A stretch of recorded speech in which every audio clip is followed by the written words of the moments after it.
Naaresto na ng mga otoridad ang 3 suspect sa Negros Oriental na wanted sa pagpatay sa Amerikanong marine biologist. Ang isa sa mga suspect sumuko rin. Nasa frontline ng balitang yan, si Mobile Journal, Alexis Ebue.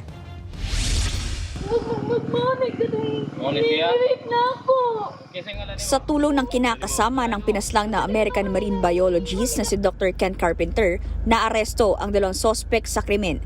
Positibo silang tinukoy, sina alias MO at alias JF.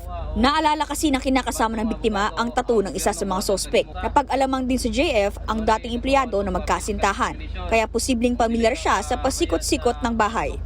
Si alias JF din daw ang nangmolest siya sa live-in partner ni Carpenter, habang si alias MO ang bumaril sa biktimang Amerikano. Ang kasabwat naman nilang nagsilbing lookout na si alias CD sumuko sa mga otoridad. Sa ngayon, person of interest pa rin ang ka-live-in ni Carpenter at ang kapatid nito, pero hindi ibig sabihin niyan ay sangkot sila sa krimen.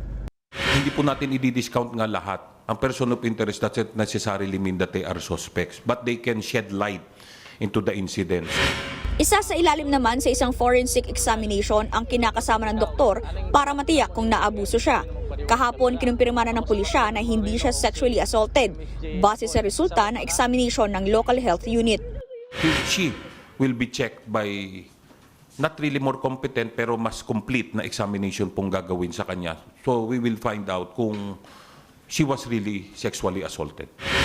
Samantala, nakatakdang pumunta ng Pilipinas ang legal na misis ni Carpenter para kunin ang labi nito. Kinilala si Dr. Carpenter sa kanyang research para sa Verde Island Passage, isang isla sa pagitan ng Luzon at Mindoro, at sa pagtestigo laban sa China sa arbitration case ng Pilipinas sa South China Sea noong 2016. Pero ayon sa mga pulis, hindi pa nila nakikitang may koneksyon sa trabaho ang pagpaslang kay Carpenter. Pagnanakaw ang nakikita nilang motibo sa ngayon. Patuloy pang tinutugis ang isa pang suspect. Nagbabalita mula sa Frontline, Mobile Journal Alexis Ebue, News 5.